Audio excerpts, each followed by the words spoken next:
the king, the god of this shit, Nick fucking Gage. You know how I start this off. Shout out to all my MDK gang members around the world.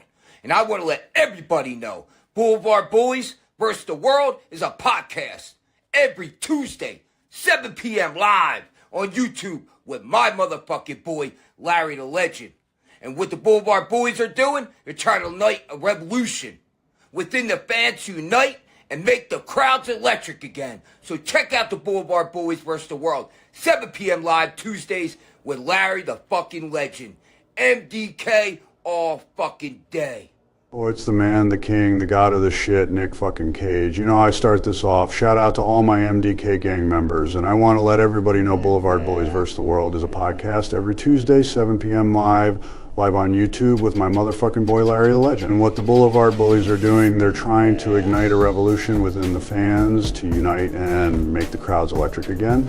So check out Blvd Bullies vs. the World, 7 p.m. live Tuesdays with Larry the fucking Legend, MDK all fucking day.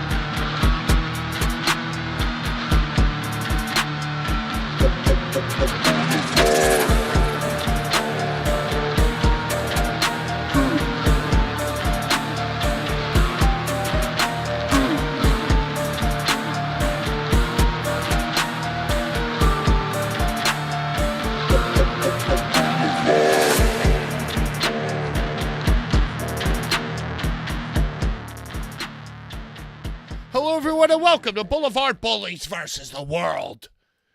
Shout out Sam, shout out ZM Zoe, shout out Dave in the chat, Captain Dave. Obviously, we were on a good run with Larry showing up.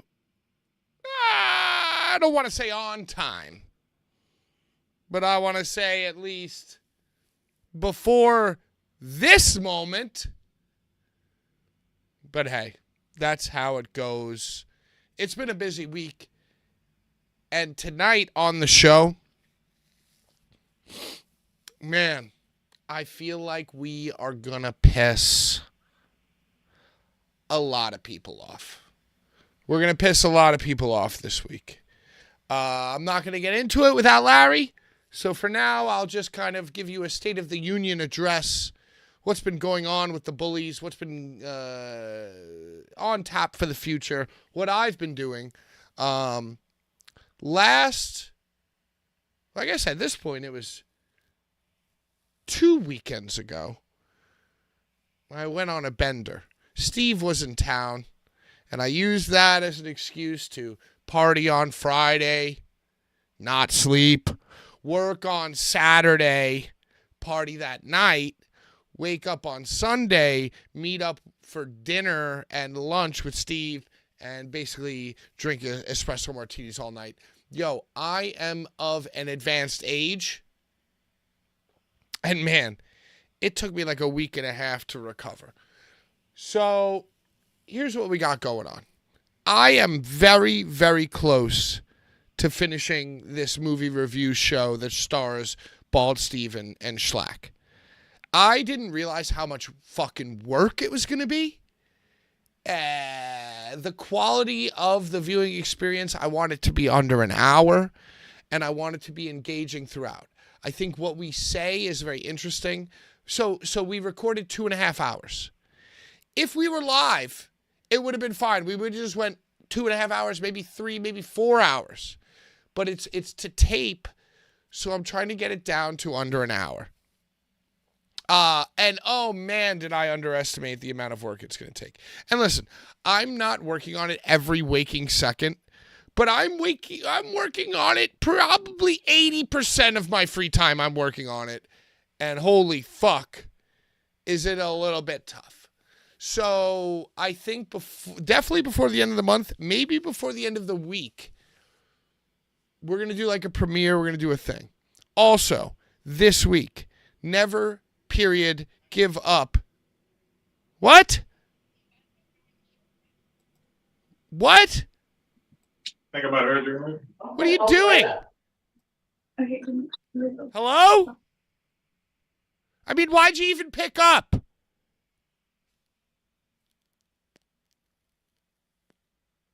I mean, if you're going to do this to me, why'd you even pick up?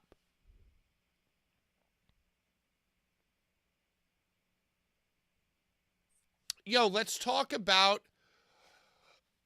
my favorite show. While Larry, I don't even know. Let's talk about my favorite show, Invincible. Invincible season finale was last Thursday.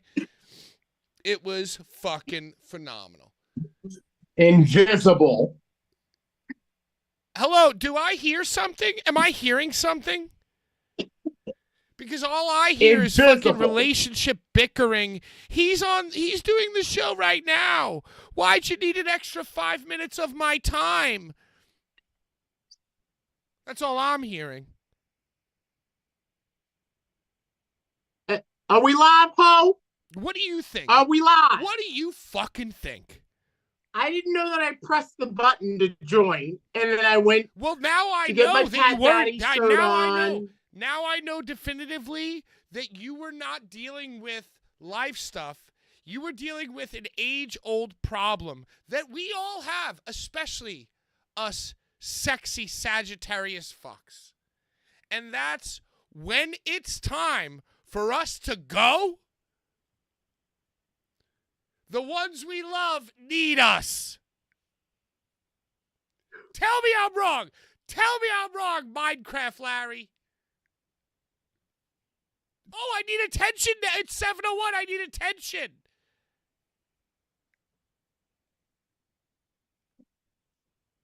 I have friends. I have friends from the United Kingdom. And they're on a different time. Yeah. Oh, yeah. That makes sense. So we were I having understand, tea. Larry. They were jet lagged. We were having tea. We had to have we were having all of the Knowles Bard. I have experienced co-host. What is your shirt? Oh, that's a legendary shirt. You're wearing a legendary shirt. I've experienced this far too much. I love it. Yeah, babe. Okay, I'm gonna go sound check. I gotta go sound check. Oh, but now there's a thing.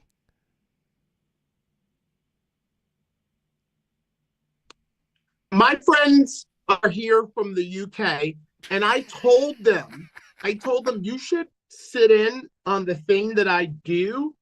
Ever since I didn't come to the UK, ever since I didn't go to Leeds with No Holds Barred, and they were like, yo, Larry, what is going on with you and No Holds Barred? I said, y'all are here, and y'all should sit in on the shit that I've been doing ever since I left No Holds Barred.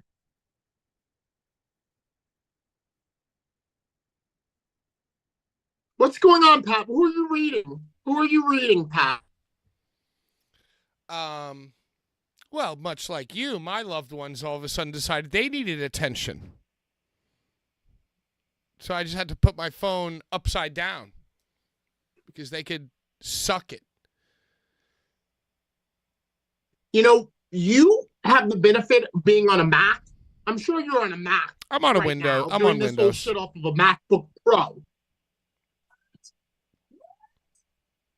I don't believe you.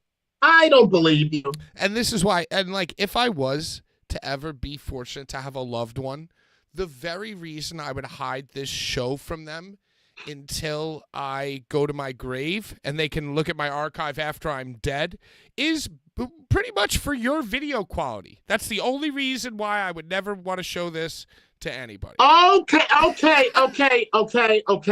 fix it. While Larry's fixing it, I just want to talk about... Damn it, Pat. You always want me to fix it. I'll do it. I'm AT&T. Well, tell And whoever's I look sneakers those are to get off pixelated your as shit when we Wi-Fi. first go on. Okay. Tell your friend from the UK to get off their Wi-Fi. Just go into roaming Bro, mode. I'm done. Bro, shut it up. Here it comes. You ready? Are you ready? There we go. A little bit better. Not much. Hey, It's Larry, coming. have you ever heard of this show, Invincible? Hey, I watched last week's episode and it progressively gets better. It does So progressively. It does Fuck progressively get better. It will. And can All you right, let's imagine go. if you joined the Proceed. call?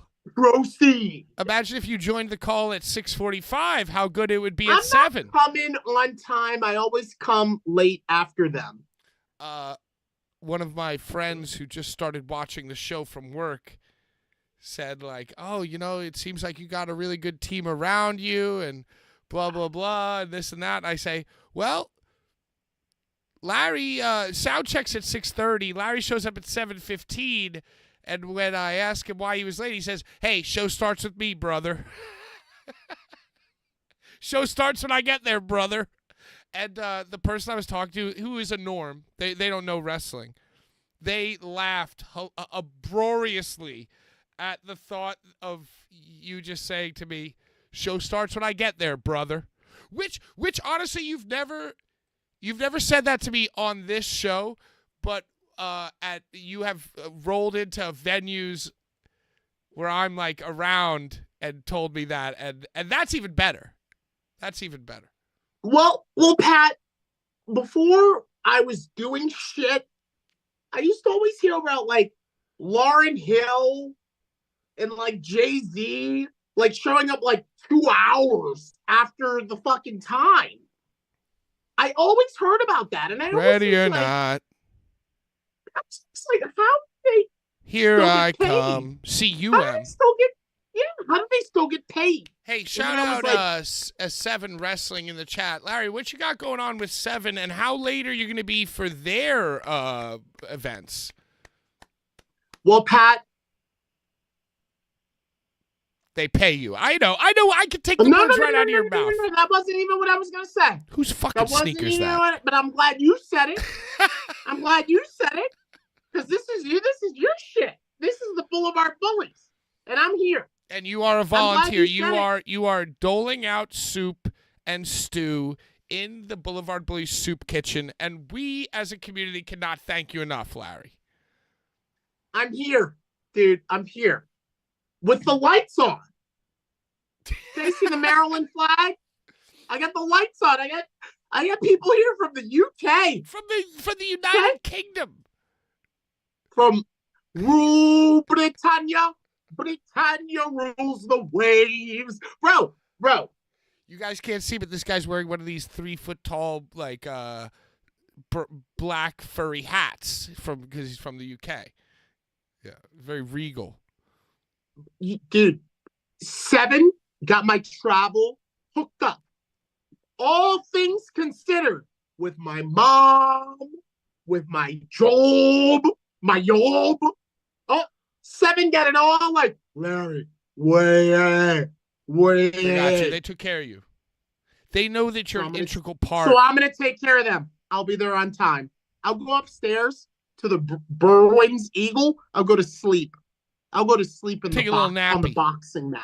Yeah. Anyway, And I'll be ready. I'll be ready for 7. Severe violent which nature is ironically when our show starts. No. Yeah. Our show starts at 7 p.m. Oh yeah. Well, no. 7 will probably be 8 or 9. I It's see. violent. 7 is 8. It's severe violence. It's severe violence. Right. It's got to start late. It's got to start. Listen, I am so distracted by you. Yeah, I got that. They hooked up the travel, and they're paying me. And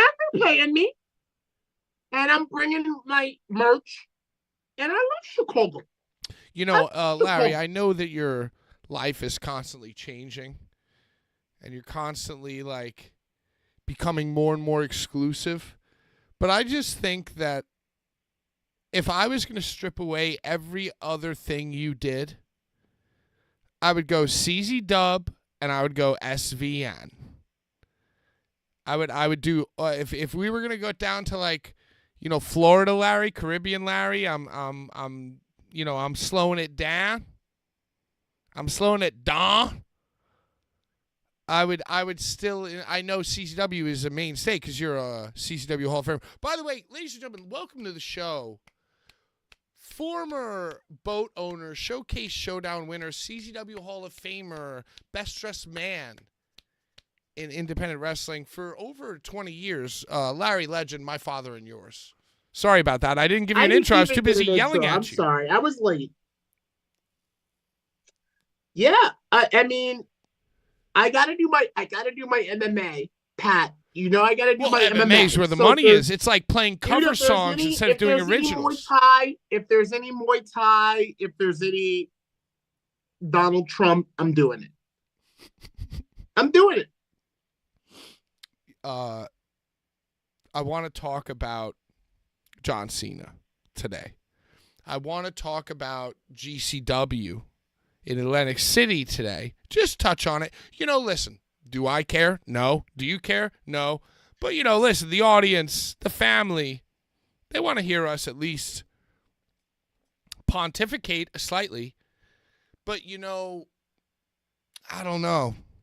I just feel like I really want to piss people off today. I feel like today...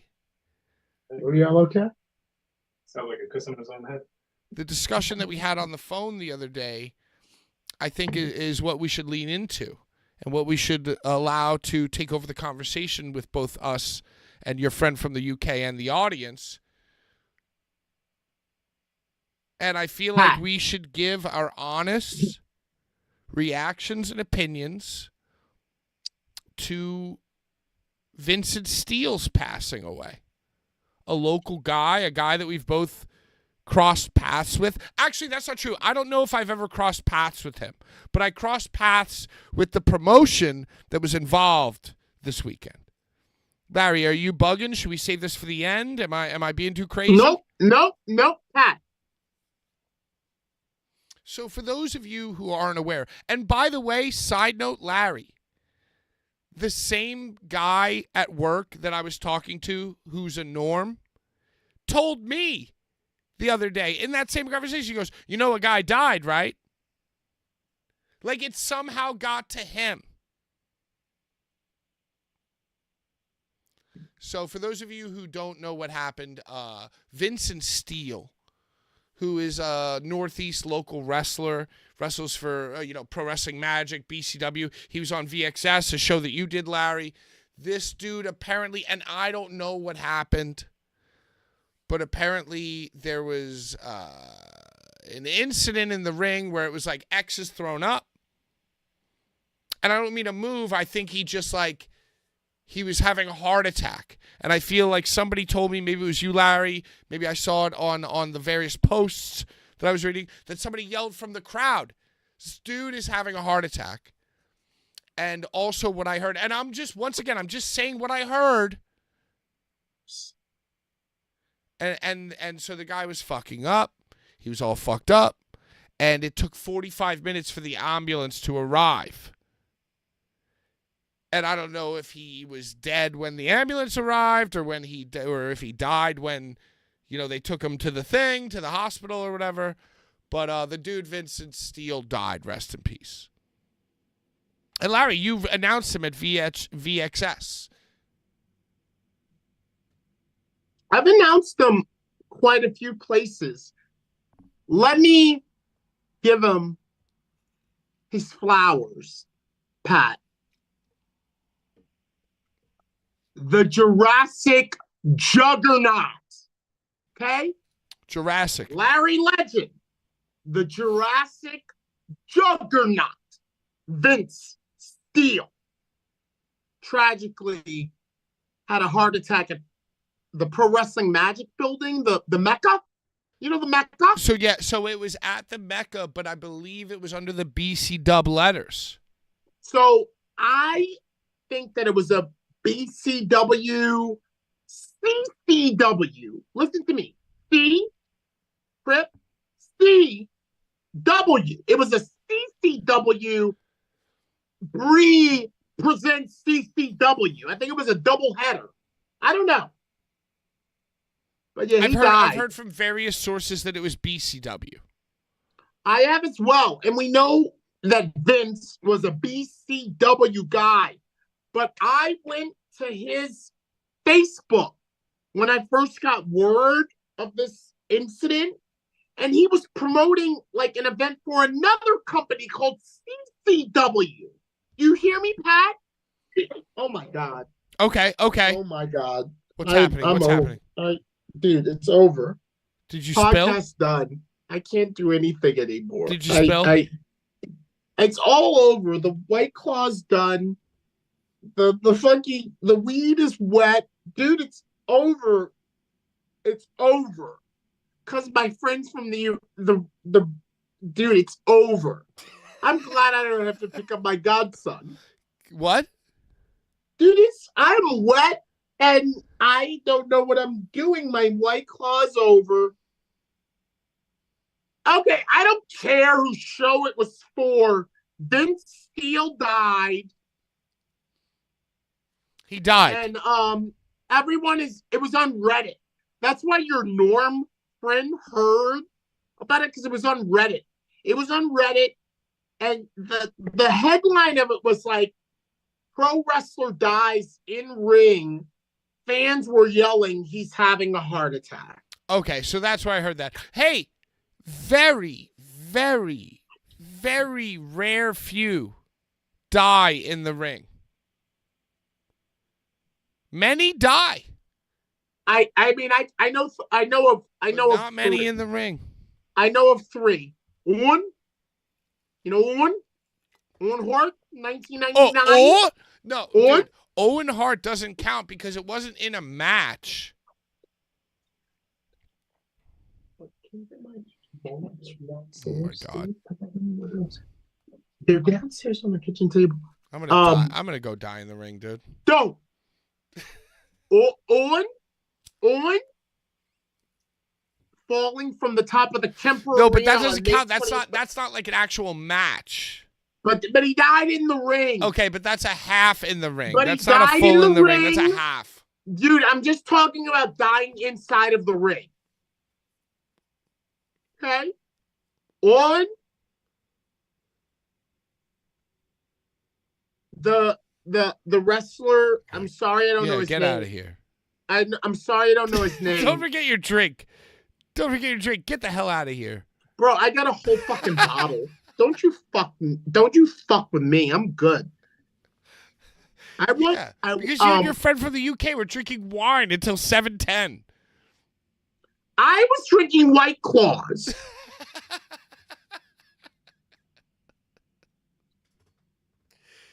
We're trying to be serious about Vincent Steele, and you're drinking until 7:07. I'm hurting.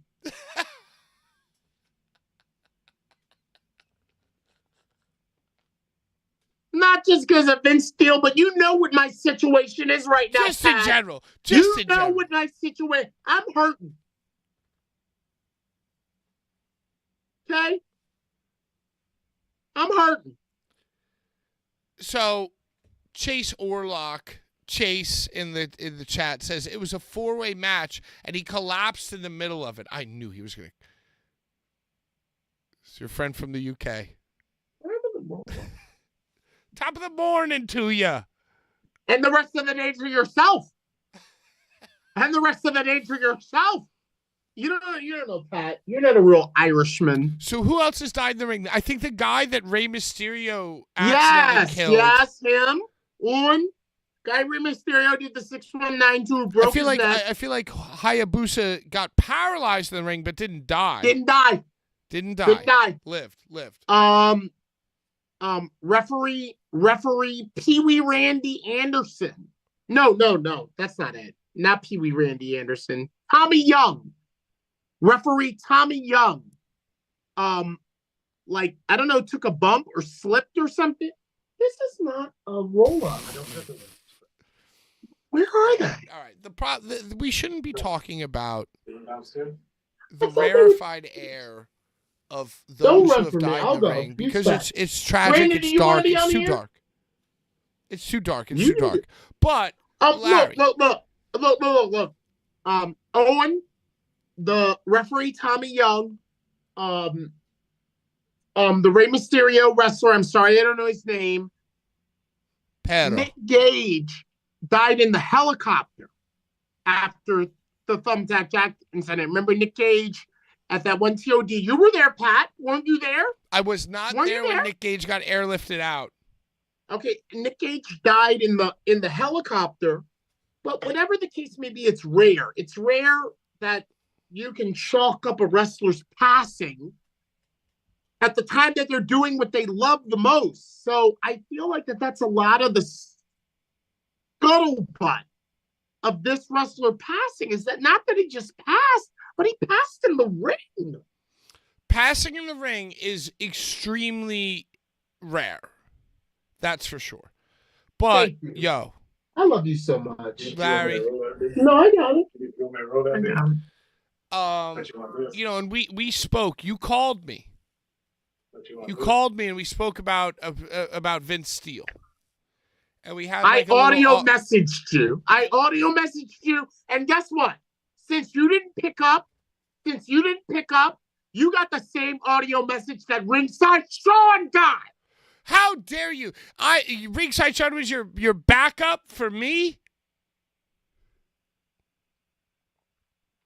Well, to be honest with you, I hit Larry, him first. I hit Sunday, Ringside Sean first. Saturday I was working. Sunday was my rot day. So I got back to you. I circled back to you on Monday. And we spoke about the tragedy and how upsetting it is and your experience with him at VXS. And we also spoke about how it's toxic, that wrestling just sucks the life out of you. Well, I mean, I love Vince Steele. No Vince Steele, but when I would see Vince Steele at a show, I was like filled with joy. I was like, oh shit, I'm gonna announce the shit out of him. Jurassic Juggernaut. Well, and you understood that he was happy to be there and understood the legend of the Larry that he was in the ring with. Well, I also understood that he was a giant. Like, my favorite wrestler ever in life was Andre the Giant. That was my first Shawn Michaels. Andre the Giant.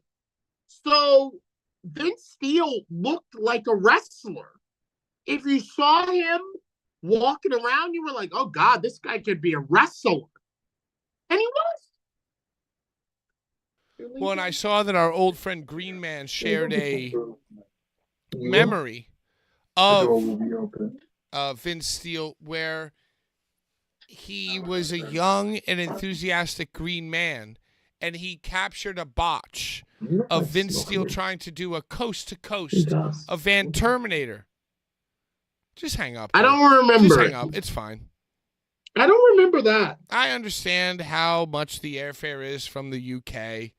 They lived here now. Why would we show up 15 minutes late and try to care about the show in any I way? care about the show. I just love money. Hold on. I'll be back. But let's go. What the fuck? I'll be back. I feel like I'm in the hotel room of a fucking indie wrestling show.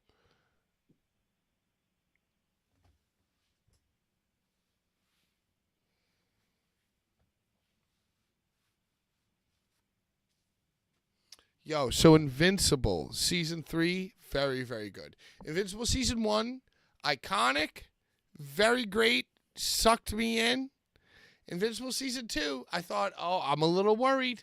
And Invincible season 3, absolutely amazing. Invincible season 3, episode 7 of 8, got a 9.9, a 9.8 on IMDb. And then Invincible season 8, or season 3, episode 8 of 8, got a 9.9 out of 10. So if you don't know, that's the Maryland state flag, Urka. The Terrapins. The Maryland Terrapins. Anyway, if you haven't watched Invincible, it's very, very good. I am not a fan of anime. I've tried to get into anime. I really have watched some stuff and tried, and there's just something about anime that doesn't hit hard to me. But Invincible, I feel like anime people will love, and it's also very, very good. So here's what I want to say about Vince Steele. Is that the second that I heard that the ambulance took 45 minutes to arrive and there was nobody in the building CPR certified, and, I saw that Faye Jackson mentioned that she's CPR certified and she was going to go to the show and she didn't. And oh my God, what could I do? And Faye Jackson, great person. Absolutely amazing person. But at the end of the day,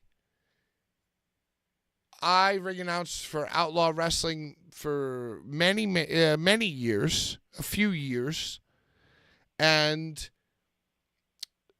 I was very close with the promoter, and the powers that be said, man, it really hurts us that the New York State Athletic Commission needs us to pay, $1,000, $500, $1,500, $2,000 for us to have an ambulance there and with two paramedics hanging out watching the show. Because when you're doing an indie wrestling show, 9.9 times out of 10, the EMT dudes, the ambulance guys, are just sitting there with the gurney, and they're loving and enjoying the show. And the guys at Outlaw, I actually became friendly with, because they're cool guys. It's the same thing as becoming friends with everybody who works at the restaurant, even the dishwashers. These guys are just sitting there, but oh, yo, what up, dude? So hang out with the fucking ambulance. We hang out with the thing. And listen, in New York, and in, I guess, a lot of other places, it's tough. And it helps to have a friend who's a firefighter who might get you the ambulance for a fucking discount, whatever. But at the end of the day, to have two fucking EMTs sitting there in an ambulance with all the fucking accoutrements is extremely expensive. I would say at least $500, if not upwards to $2,000. And on top of that, I don't know if the New York State Athletic Commission has this, detail in it, but you also need somebody to take the blood pressure and write down all the blood pressures of all the wrestlers. And when you're doing shows in New York, like we were doing in Outlaw every month, it was very tedious and lame and seemed unnecessary. We had Alex Reynolds, John Silver, Orange Cassidy, Schlack, Maria Manic, Matt Stryker, Man Bun Jesus. The list goes on. All these guys who are in the tip top of shape because their craft dictates that to them. And I guess what happens is that if you run out of money and you're a New York promotion, you go right over the bridge. VXS, BCW, the list goes on. You go over the bridge, you go to the Mecca. You know why it's called the Mecca? Because every shitty promotion with no money and no fucking hope and no fucking pizzazz or fucking commitment to creative fucking thought at all, just people who want to cosplay wrestling promoter, go to the Mecca. And those two promotions that I mentioned before are fucking prime candidates and fucking criminals. Why do you go to the Mecca? It's much cheaper than running the Elks Lodge fucking bingo room. And the New York State Athletic Commission does not extend to New Jersey, obviously. There should be a tri-state or a quad state, including Philadelphia. There should be a quad state athletic commission. And, you know, Joe Janela's made it cool to complain about the athletic commission. And every fucking outlaw, bullshit, unsafe to work promotion has complained about the New York Athletic Commission and then moved them their shits to fucking the Mecca, where you don't have to pay for an ambulance. You don't have to pay for fucking blood pressure. And I'm just saying, yo, rest in peace, dude. But yo, a fucking 450-pound dude needs to get his blood pressure taken before the event. And yo, that's why, even though I am absolutely fired and blacklisted from Outlaw, I give mad love and respect to them. Because they never tucked their tails and ran to the Mecca, where there's no ambulance needed. There's no fucking blood pressure needed. So think about it that way. And yo, you know what?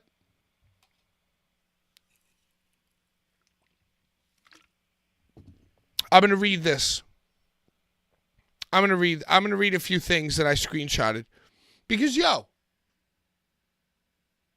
I don't know this guy personally. Obviously, Larry has fucked off with his friends from the UK, but my heart goes out. And I see my guys, Michael J. Putty. I see my guys, the Green Man. You know, BCW, the owner, took me out to dinner. I see them all hurting, and it hurts me. So I'm invested in this fucking story. They left before I even finished rolling. You're invested in the story of Vince Steele? So Shane Fair, the man with the Michael Jackson glove, posted this. It hasn't even been 24 hours yet. Everyone is processing this differently. Everyone has their own perspective. Please, have some decorum. No one whatsoever wants to see pictures of the tragedy. No one gives solidarity shit what your opinions are on a building or its name. This is the time we know well from past experiences. Blah, blah, blah, blah, blah, blah. It is time, and you know what, dude? Listen to me. Larry, I'm going to try to not be angry. I'm going to try to not get us canceled here. Okay. But every fucking show that I ever ring announced in New York City that had the proper ambulance and proper fucking doctor to take blood pressure, I took the hit. Because who's the next least important guy? The ring announcer. So it just makes me angry to see people who knew what the deal was, who knew what New York, New Jersey, Connecticut, Pennsylvania, Philadelphia wrestling was, and what the different nuances of those shows were. If you've been fucking ring announcing at the fucking Mecca for 2 years, I understand you're fucking emotional, but you have no right to all of a sudden call for there to be an ambulance in the building because you knew what it was. Unless you hadn't, because you'd never been booked in New York City. And it's in vogue. It's always been in vogue. Joe Janela since 2015, 16, lost in New York. It's in vogue to shit on the New York Athletic Commission. Because, yeah, dude, there are some dick swingers who come around. But you know what? They still got bigger dicks than all the guys who are trying to promote New York. Spare a few.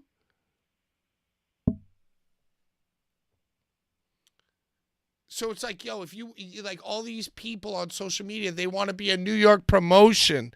They want to be a fucking top of the line, top of the conversation promotion, which would suggest New York City.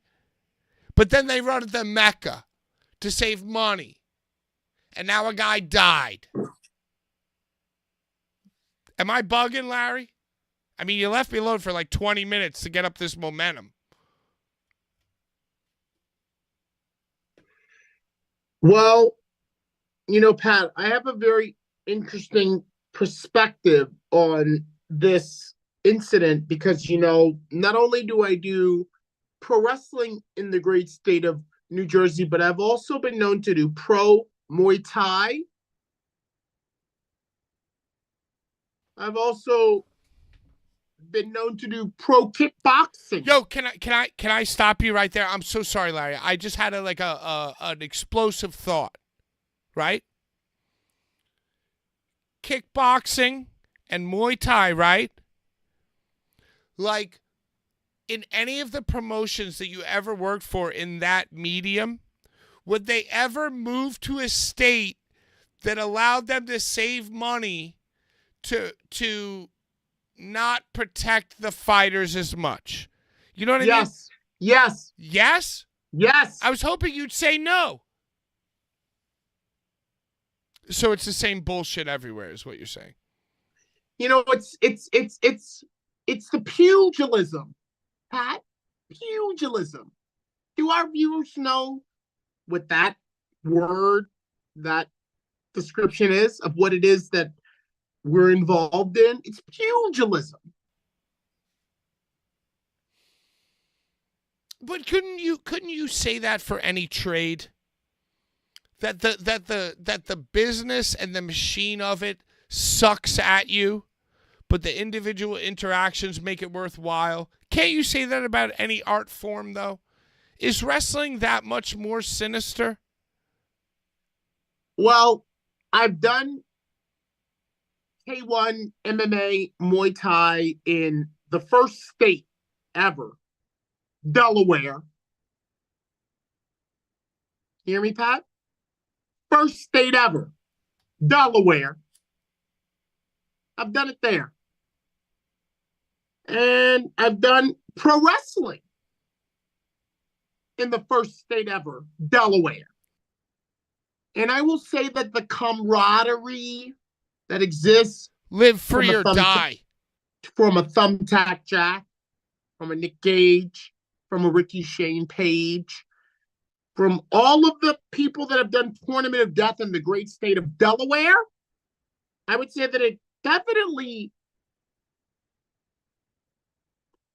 kind of trumps any camaraderie that I've had doing, like, kickboxing tournaments at the Harrington Fairgrounds in the great state of Delaware, where I've hired photographers like Chris Grosso, Red Shoes Media, Alex Mateo to accompany me and photograph this shit. All cucks. I would say that. All cucks.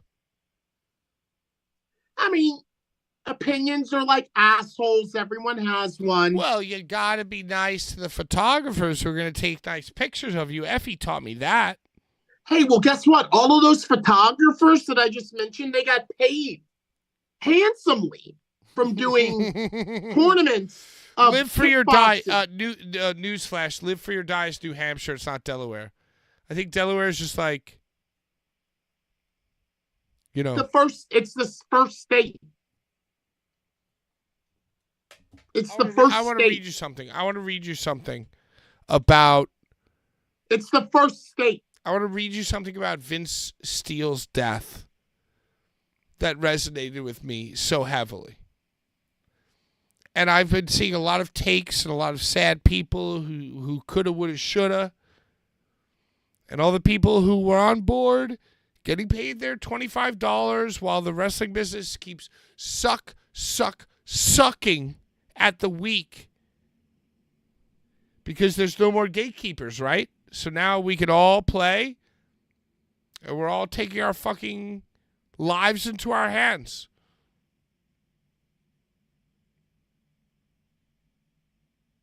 Okay. So I want to read you this. A lot of people posting and complaining about the ambulance wait time, or posting about having on-site CPR skills, or pushing your business before my friend's body is even cold. It's performative. We see through it, even if others don't. We're laughing at you, and it's absolute horseshit. The fact of the matter is that my friend, our friend, died mid-match wrestling for a promotion that started in NY, and when they ran out of their bank account, skipped down to NJ because they don't require an ambulance, a doctor, and in most cases, insurance, aka it's cheaper. It's a cop-out. The same people posting these things are the same people who have spoken out against an athletic commission in NY for years. Just because they don't want to put money up for an ambulance, or they don't want to put money up for a doctor and look after the wrestlers who risk their lives every night. I know we say that often, but maybe now it will actually hold some weight.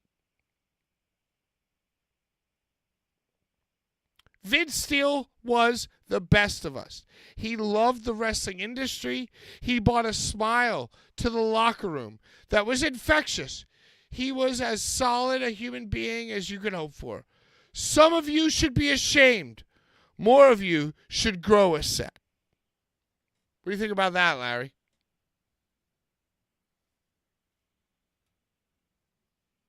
I had some of the same thoughts.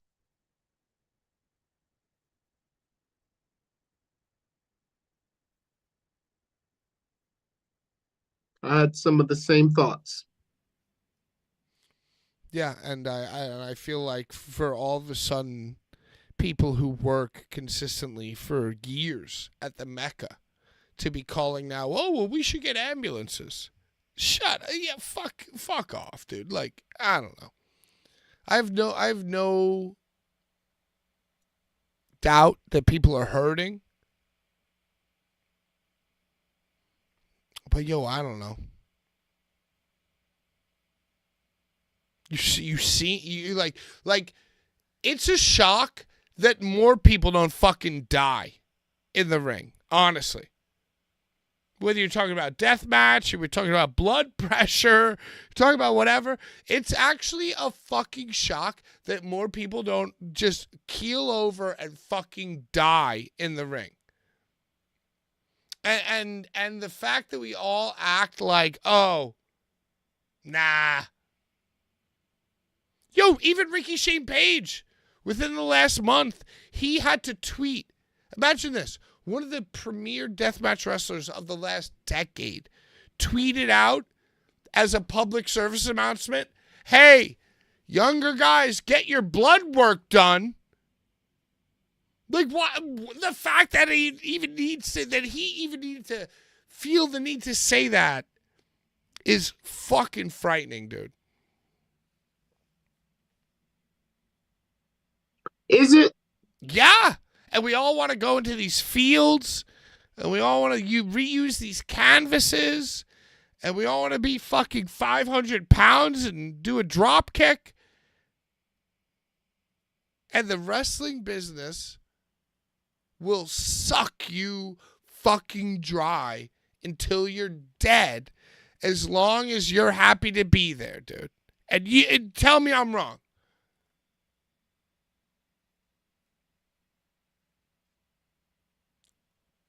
Well, Pat, there's a difference, I feel, in the wrestling business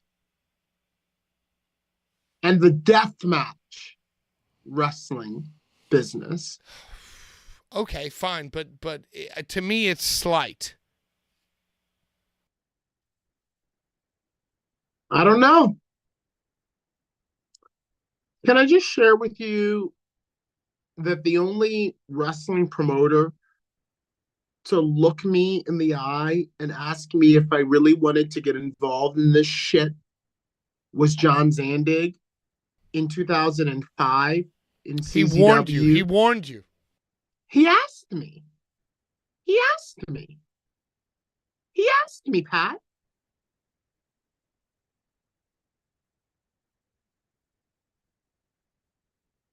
He said, do you really want to get involved in this shit? And that's how he said it. This shit? Like not wrestling, but the death dance. Do you really want to get involved in the death dance? And I said to him, More yes, than sir, I anything in do. the world, Uncle John. I mean, you said it. You said it. More than anything, John, I believe in you.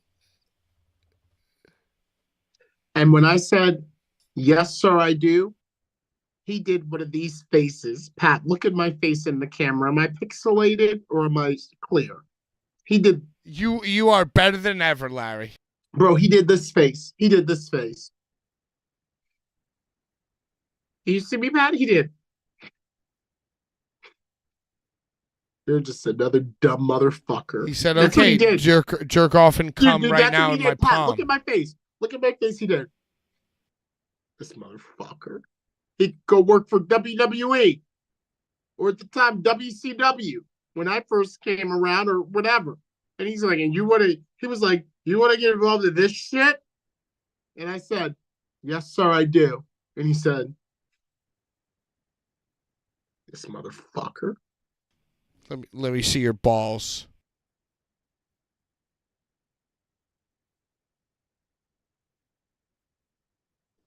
So I think that there's like a difference between the guys that are willing to bleed into one another, not produce blood like Cody and The Rock and Travis Scott, but the motherfuckers that are like, yo, I'm trying to bleed into you. All right, give me your Mount Rushmore of wrestlers that wish they died in the ring but didn't.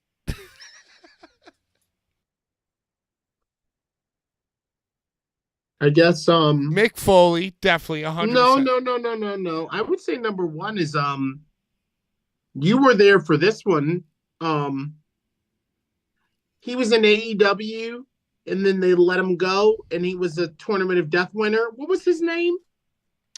Jimmy Havoc. Yes. Yes.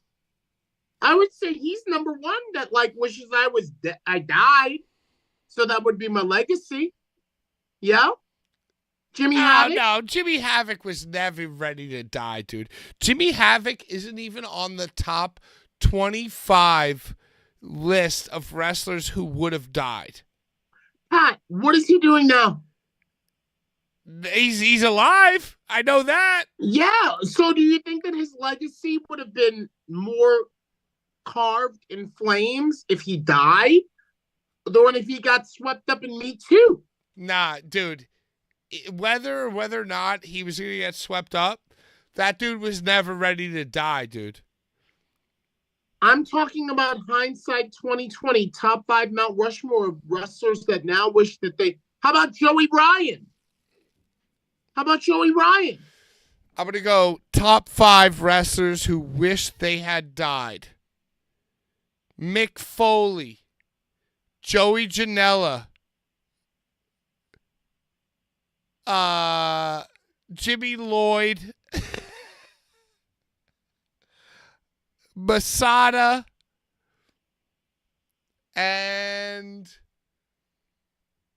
I mean, who would have wished they would have died rather than should have died?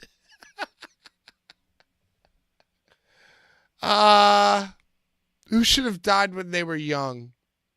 Maybe Darby.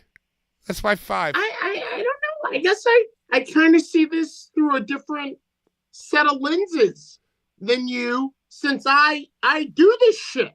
Like, I guess I see this through a different set of lenses than you do because I do this. Oh my God! If Casey Kirk would have died, she would have been the Amy Winehouse of fucking deathmatch wrestling for as long as she existed, as long as life existed. Yeah, but I don't think hindsight 2020 she would have wished for that. But What, the names okay, that so I'm what saying, wrestler should have died? the names that I'm saying, like let's imagine Larry Legend got the rug pulled out from him and he doesn't even exist anymore. Yo, Miss Then maybe G, I Miss would've- G maybe- Reed, G.R. Reen. Is that Melissa? What's up, Matt McHugh? Sorry, go ahead, Larry.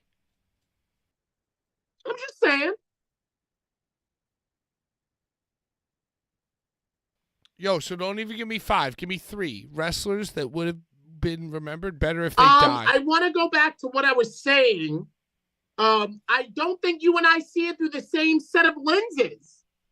I don't think Mick Foley ever wanted to die in the ring, or Darby ever wanted to die in the ring. But there are certain people But they who would have, have. like, I'm just saying.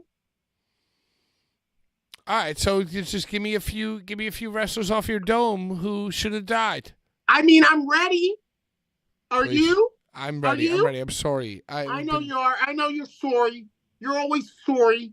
I know. So I would say, Jimmy Havoc. Cause look at him now.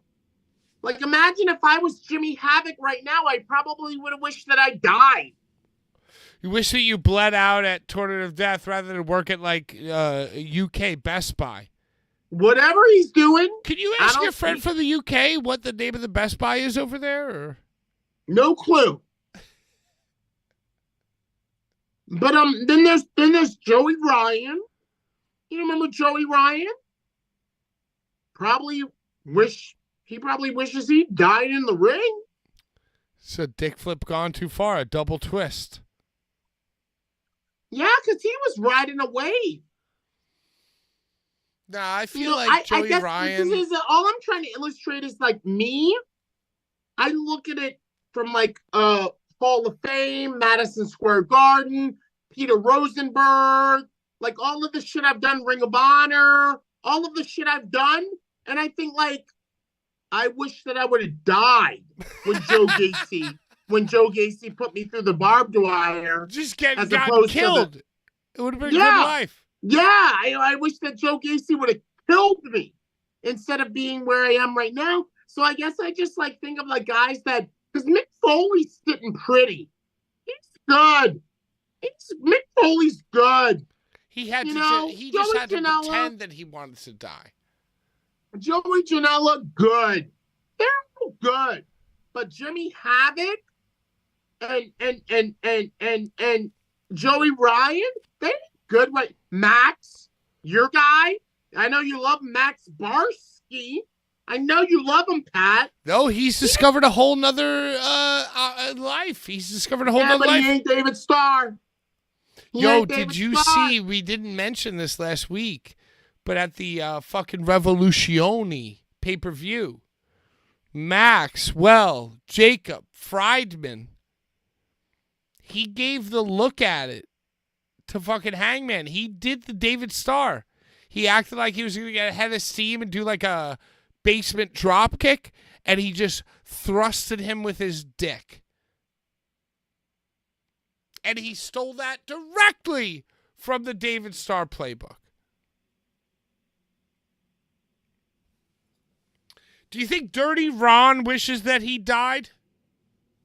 Nope. Do you think G. Raver wishes he died?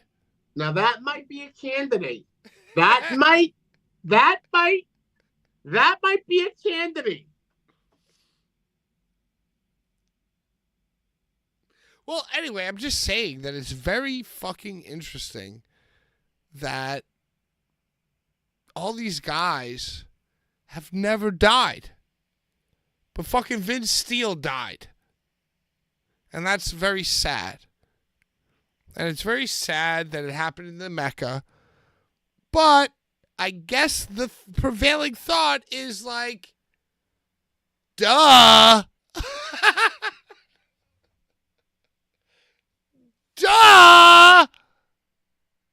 There's no more gatekeeping.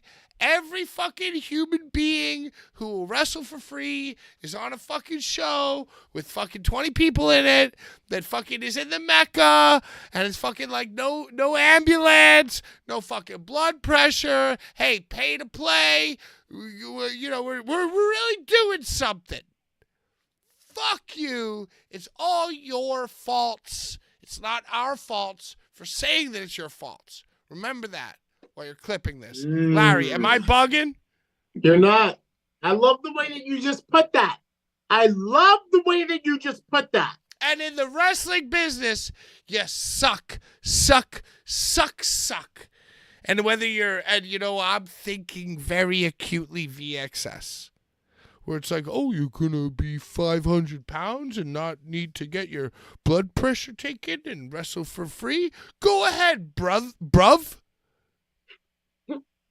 Well, Is that not the fucking very definition of the wrestling business, Larry? Who's going to work for free? Who's going to not get a blood test? Like give me Jimmy 1 said- second. I'll be right back. Oh, God. Oh, my God. Are you kidding me?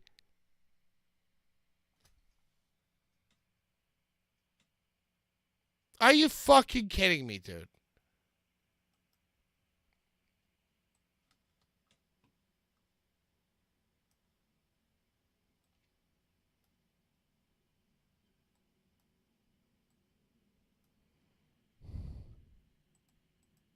Let's read the comments. Cena's Matt Brew, a valued member, valued person of the Blvd Bullies community, says Cena's promo today gave me shades of Patrick's beginning of episode meltdown over the fact that Larry was 15 minutes late to the program and was broadcasting off of a potato. Yo,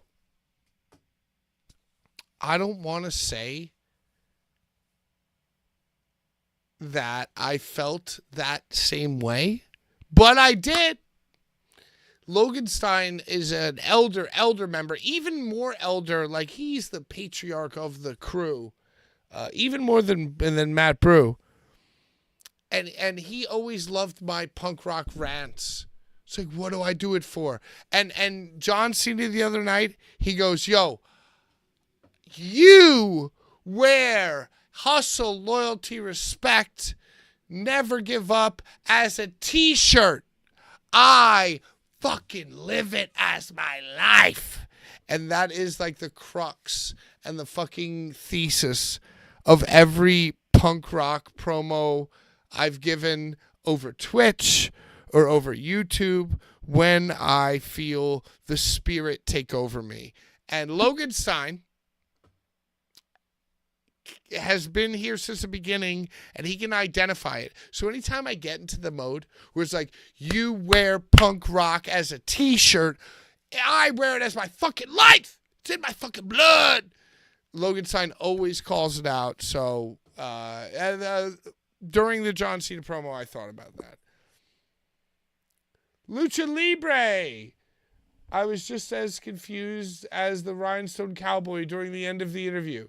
And both Jimmys have a lisp. That was kind of funny to me. But yeah, Larry is right. These CZW kids go hard and have the right mindset to work. Appreciate you having a guest. Please have more. Yo, last weekend of every month, we're going to have a guest moving forward. We're going to end March, April 1st, WrestleMania season. That's what I'm saying to myself about becoming a normal human being. Larry, are you there? Larry! I'm here. You could have said, You know hey. me, I'll turn the light back on. No, you don't have to. It's fine, Larry.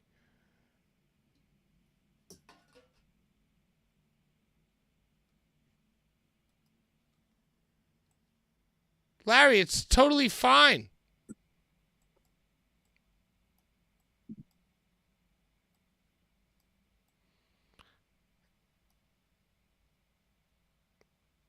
So, did you like put out the fire? Like I guess like you Left your stove on or something? My mom called.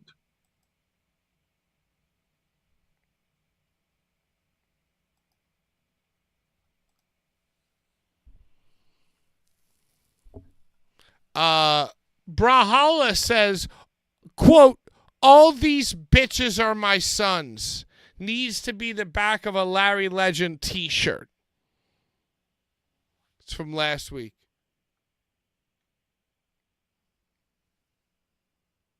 I agree with that.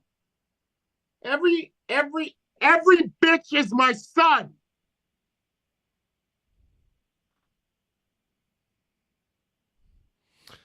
John Richter says, love y'all.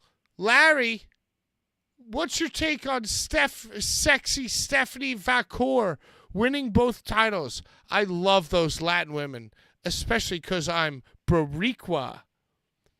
Larry, do you have an opinion about sexy Latin women's wrestling? I love Thunder Rosa. When I took my mom to Vegas for the first time ever in her goddamn life. AEW was doing a show in Vegas when VXS was doing a show in Vegas. VXS, just tie it back to Vince Steele. And my mom and I were on the what is that shit called? The Strip. And Thunder Rosa saw me on the Strip, and she was like, oh my God, there's Larry Legend. And I was like just trying to get a chocolate cold brew foam from Starbucks. But my mom, who just called me and interrupted me in this fucking show, she was like, yo, that woman keeps looking at you. She's like looking at you like a piece of meat. And I was like, what? And I was like, oh, I know her. That's a wrestler. Mom, that's a wrestler. I know her. And me and Thunder Rosa just hugged each other. And oh my God, I was like, I'm so proud of you. You're doing AEW. And she was like, what are you doing here? And I'm like, oh, I'm doing VXS with Human Tornado. I love Latin wrestling women. Don't we all? Hey, Game Changer announced their Maryland debut Saturday, 5/17 at the MCW Arena. I'll be in Atlanta for 7. I would love to come and troll Brett Lauderdale in my motherfucking home state, but I'm in Atlanta. Lucky Brett. You got off the hook. Lucky AR Fox and lucky Ayla Fox, as long as they're not on GCW, because I'll get to go see my friend. So we have several comments. ZM Zo, Horror Pain Gore Death, Randy Angel saying Jimmy was awesome. Death Wish Cup was awesome. Jimmy was hilarious. Cocaine Nose Ball. Hell of a Mount Rushmore, Jimmy. I thought Jimmy's Mount Rushmore was amazing. I do wish that I asked him more questions about cocaine, Larry.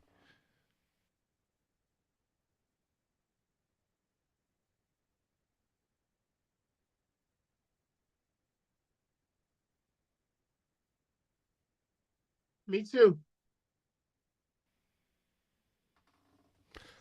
Axel Knows says, Jimmy, I don't know why you get so much hate and embarrassment. He's a good wrestler, and he's very well spoken. I really do hope this year is great for him.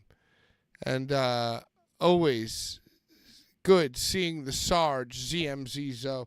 Larry, do you have any final thoughts, opinions, or comments about last week's interview with Jimmy Controversy? And furthermore, follow up, who should we get next? Schlack texted me, and he said, you should get all the autistic people in professional wrestling as your guests. He said the next guest should be Dilf Boy.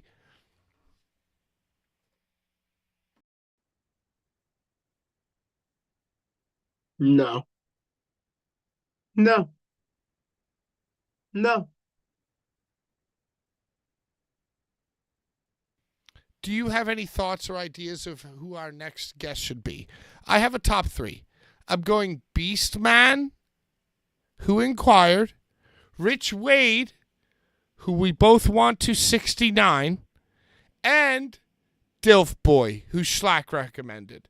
Those are the top 3 guest choices for the end of March. I think that the number 1 guest for us should be the packing princess who you banged. That is absolutely crazy and out of left field, and I'm actually very upset with you for even saying that. Why you being a cock? Because my friends from the UK, because my friends I knew it. from the I UK, knew this was gonna happen. dude, my friends from the UK were here. And they were like, we just want to see you. Because we didn't see you in Leeds. And bro, I feel like that I was rude part to of them. the reason I feel that part of the reason that they didn't see me in Leeds is because of the packing princess and Daniel DeMonto's like loyalty to like bang her. So he wanted to kind of like absolutely dude, he wanted to kind of no he wanted sense to kind of me. like he wanted to kind of like let me talk. He wanted to kind of like be like, look, I'm in charge of Larry Legend. He doesn't get to go to Leeds. See, packing princess, Larry Legend doesn't get to go, but the Kirks, who aren't even in ICW no more, and everybody else, Akira, who's not even in ICW no more, they get to go to Leeds. So my friends that were here tonight, yeah, I feel like that this is full circle. I feel like this is full fucking circle. I think our next guest should be Edith, the packing princess. Larry, Who is the reason that I'm even here? Because everyone wanted to hear about me talking about her touching my motherfucking bag. Do you think that I'm done with you? Do you think that I'm done with you? Everyone needed to hear about me talking about her touching my fucking bag. So since ICW went to announce Japan and Australia and everything, let's bring her on. Okay, Larry, I will send her an email. Do you have a backup guest? Well, you banged her. She better Larry, respond. please. Boulevard Bully please. Steve banged her. She better respond. Please, Larry. You think I'm done? Do you think I'm done? Okay, do you have a backup guest? No. Let's do the packing princess. Shout out. I just don't Jen. think that's a good Shout idea. out Ringside Sean. I'm on this bitch because I didn't get taken to lead. Bring the packing princess on. My friends from UK were here. Do you think I'm fucking done? And Is you my audio obviously good? Can you have hear been- me? I'm on the Wi-Fi. Can you hear me? You've been obviously lobbying for Ringside Sean to come back to the show as well. Well, bro, I'm a loyal ass motherfucker. So don't you dare tell me to get to know a Bald Steve or a Steve Muscop or a Brian Ginsburg or a Ringside Sean and then think I'm going to be like, oh, I don't know them anymore. Well, they're idiots. Are they? Maybe. How Not dare you? Bald How Steve. dare you? When they're on the Not show and Bald part of the Steve. team, when they're on Not the Bald show and Steve. part of the team, you're telling Not me that Bald they're Steve. idiots. Not Bald Steve? No, well, Bald Steve's the OG, dude. Bald Steve is like he's the god. He's the god. Michael, all of the motherfuckers. Nah. I don't know. I don't know. Why do you keep wanting to fall in love with the civilians I bring along? Why do you bring them along, bro, when I'm the motherfucker? When I'm the motherfucker, Pat, you didn't want me on the show. James did. I did not want you on the show. No, you did. And I I'm did here. not want you on the show. I just Yeah, didn't but I'm think here. I wasn't obnoxious enough to bother you about it. Yeah, I know, bro. I know you weren't, but I'm here now. And Gens isn't. No. He's going through a metaphysical crisis. He met his clone. What are you drinking? What are you doing? Is that some kind of UK beer? Mm-hmm. Yeah, it is. No godson tonight, even though I took him, but I don't have to pick him up. Where's the rhinestone cowboy? Where is the rhinestone cowboy? Where's the Hey, rhinestone cowboy? did you watch any WWE from Brussels? John Cena addressing his enemies, explaining why he was so upset. Did you see this? All right, it was fucking brilliant, Larry. He came out in the jorts and the shirt and the wristbands and the shorts and the pumps and the socks. And he goes to the crowd, hey, guess what? All you guys do is take and take and take. And you want me to have a new look because I'm a bad guy? Well, nah, you don't get that. You want me to have a new song? Well, that song I sang. And fuck y'all, I'm going to keep playing it. You don't get a new heel outfit, John Cena. You don't get a new heel music, John Cena. I'm not a heel. I'm not a baby face. I'm a human being. And I've been in an abusive relationship with you guys, the fans. And then he stops and he takes a page out of my book from Outlaw Pro Wrestling, where when there's 20 people in the crowd, I point and I look and I go, thank you. Thank you. He goes, I'm mad at you. I'm mad at you. John Cena goes, I'm mad at you. Hey, you right there, little kid, you're wearing my shirt. You're an asshole.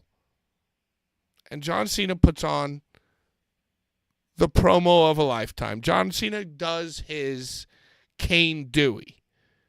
John Cena does his son of a plumber. And it was incredible, Larry. And I just wanted to recreate that for you. What was it? It was shown at 3 p.m. here in the United States, right? Because they were in Barcelona. They were in Barcelona. So I didn't see shit. No, I went back and I watched it on the Netflix. No, it's not in. No. I'll give you my password. Dude, I saw Bianca. Oh, Bianca. I saw Yanka. And I saw Io Sky. Was that who it was? Io Sky. And Rhea. I saw their segment. That's all I needed. Good segment. That's all I needed. A lot of shorts. I didn't need none of that other shit you're talking about. I need none of that. I need none of the old niggas, the bags under the eyes, white crow's feet niggas. I didn't need none of them. Here we go.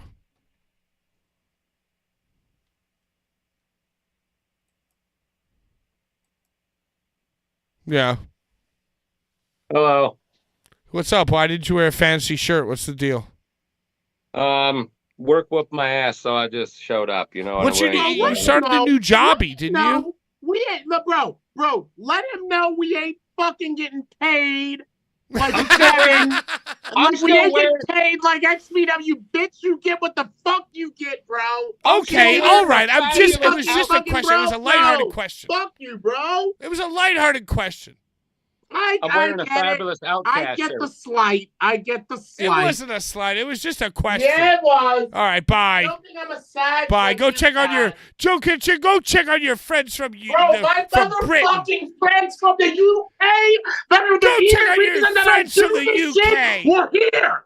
Go check on your Fuck friends from the UK. Yeah, I just want they to. are, Pat. They Go are. ahead. Go ahead with your cat shirt. Pat died. Pat motherfucking died. Go ahead. Check on your friends from the UK. Make sure they're getting their fish and chips. I don't have any friends from the UK. Just want to clarify that. Me neither. Just want to say that. What do you want to talk about? Did you watch GCW this weekend? No, I was at House of Glory doing Mercedes Monet.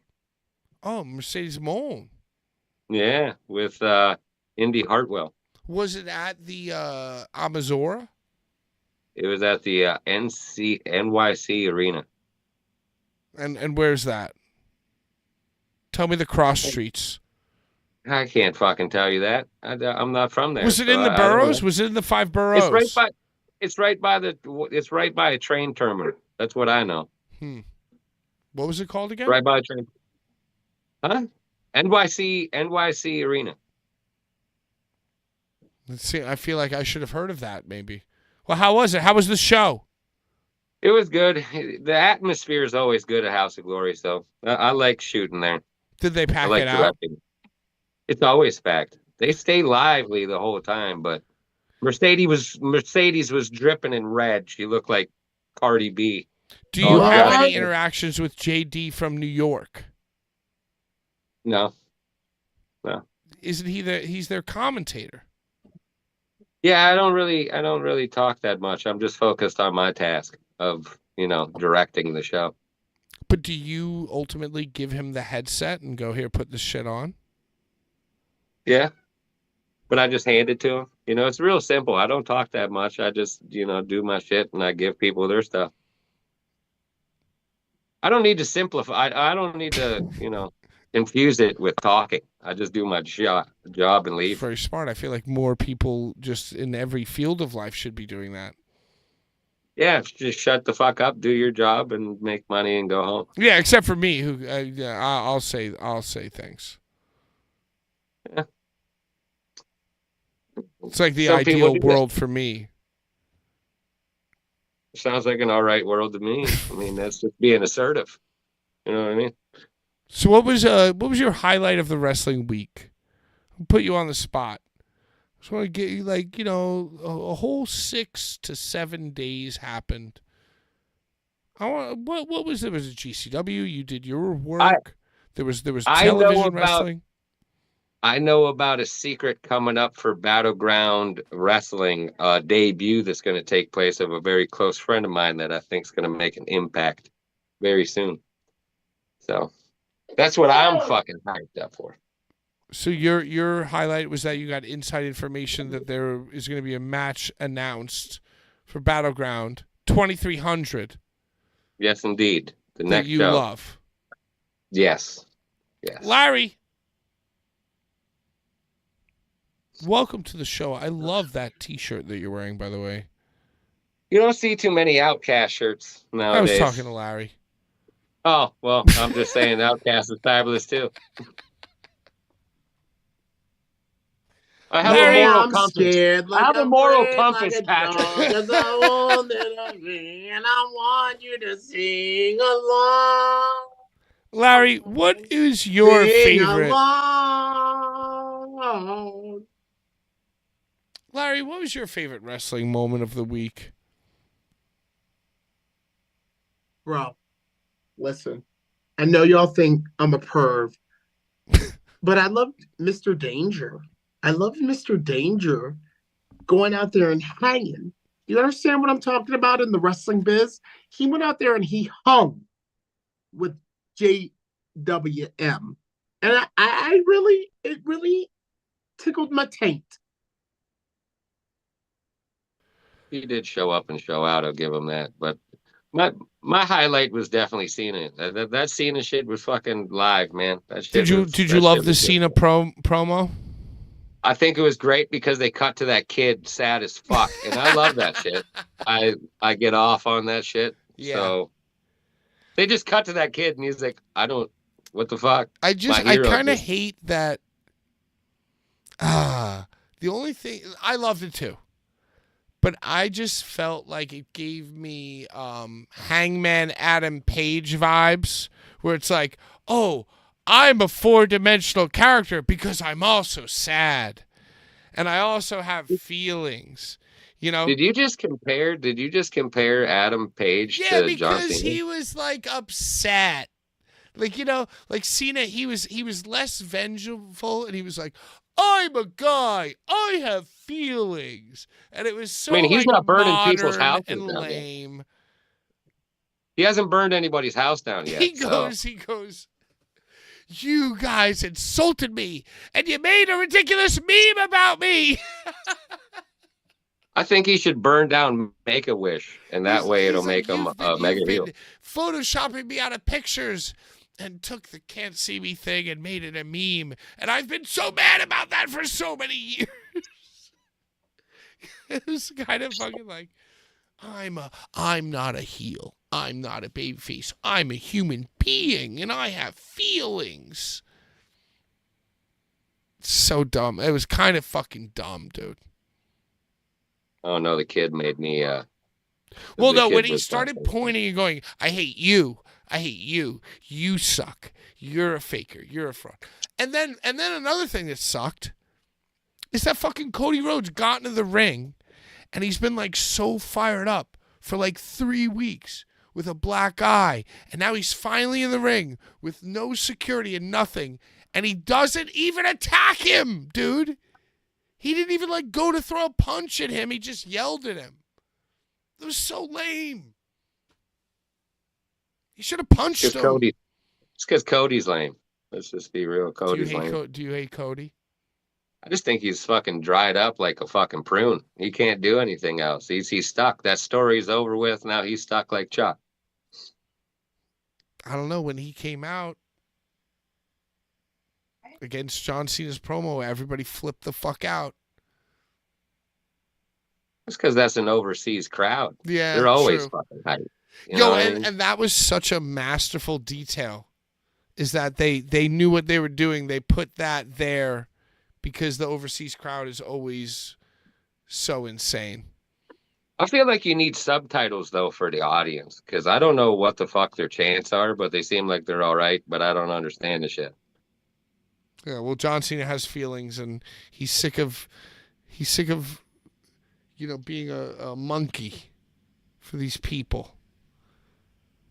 He's made like $10 million, and he sold like 800 different color schemes of the same thing for like $100 million over the last 25 years, and he's upset. Yeah, because of the meme. Yeah. I also want to talk about and address how Mance Warner is taking over TNA. Just want to throw that out there. Like he's massively taken over TNA, and it's wonderful. I was actually going to mention that to you before. Manser kicked off the main show pay-per-view for TNA on Friday, and I knew that you were going to be locked into that. Fuck yeah. I didn't watch it. Could you surmise to me and tell me how Mance represented himself? Because I'm a big Mance fan in spirit as well. I like the way that they're letting him still bring like the violence, because I think if you don't have the violent side of Mance, you're not getting 100% of Mance. Like if you're not bleeding in some kind of way, you can actually compare it to Mox, but it's just better done by Mance. Like he's got to bleed. His opponent's got to bleed. That Sammy shit was entertaining as fuck. Yeah, it was cheesy at points, but sometimes shit happens like that. So they kicked off the show with the Sammy Mance street Yeah. fight. Shit was violent. It was violent. Larry, what's your favorite memory with Sammy Callahan? Larry, what's your favorite memory with Sammy Callahan?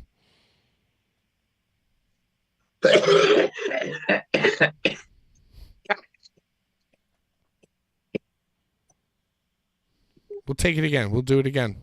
I fucked up. You coughed. We'll do it. Ready? I'm going to do it right now. Larry, what's your favorite memory with Sammy Callahan?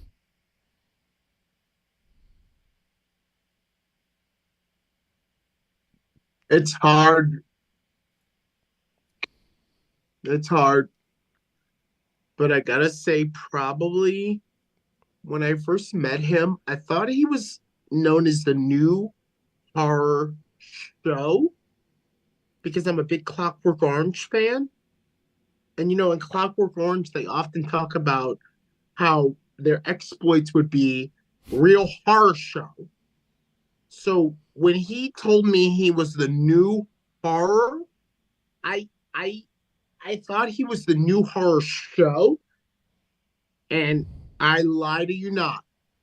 When he got over in CZW at the 2300 Arena, it was a time where I announced him as the winner, being the new horror show, and he said, "Hey, Mr. Ring Announcer, if you don't know, I'm not the new horror show.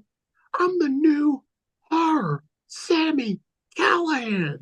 And if you don't get it right, I'm going to come to your house and I'm going to rip off your face while you sleep and piss down your throat." Dope.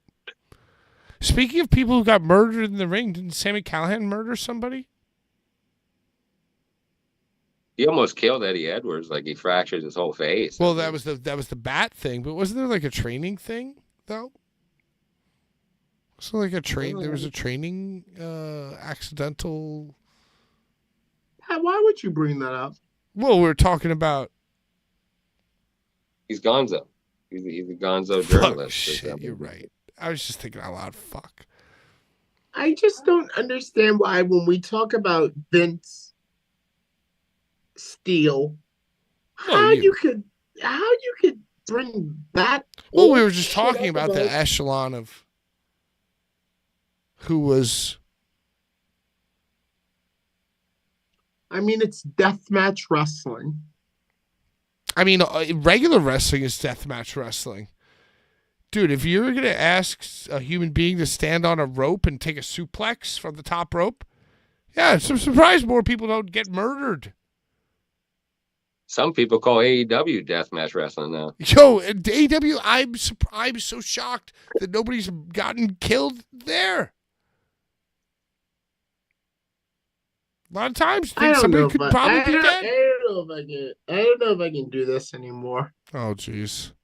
Talking about just life, or I don't know. I don't know if I can. You're just taking it all over. Just trying to connect the dots, Larry. We're just trying to connect the dots. Hey, so what dates do you have coming up, Rhinestone Cowboy? What's your next videography adventure? I have Indianapolis with the Squared Circle Expo. That's a big one in April. And then IWA Deep South. WrestleMania. Hell yeah, dude. That's about it for that. Squared Circle Expo. That's Larry said right now, he told me on the phone the other day that it's a time of rest and reflection because we're still in Lent. We're in Ramadan. We're in Lent. We're in Greek Lent. We're in all the Lents. And then, Larry, you know what you were saying. Then, all of a sudden, we have risen. The spring has sprung. We didn't eat meat, but now we're eating all the meat. Double, juicy hot dogs right down the gullet at all times until at least late October.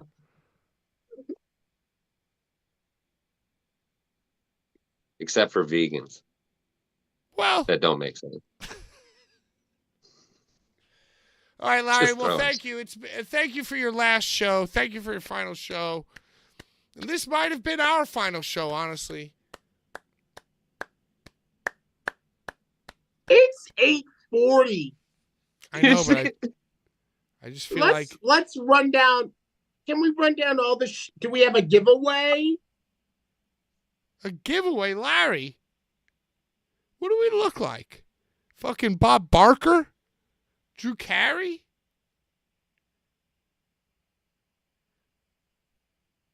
You got to hand prizes off. You got a bunch of shit. All right, hold on. Let me look around.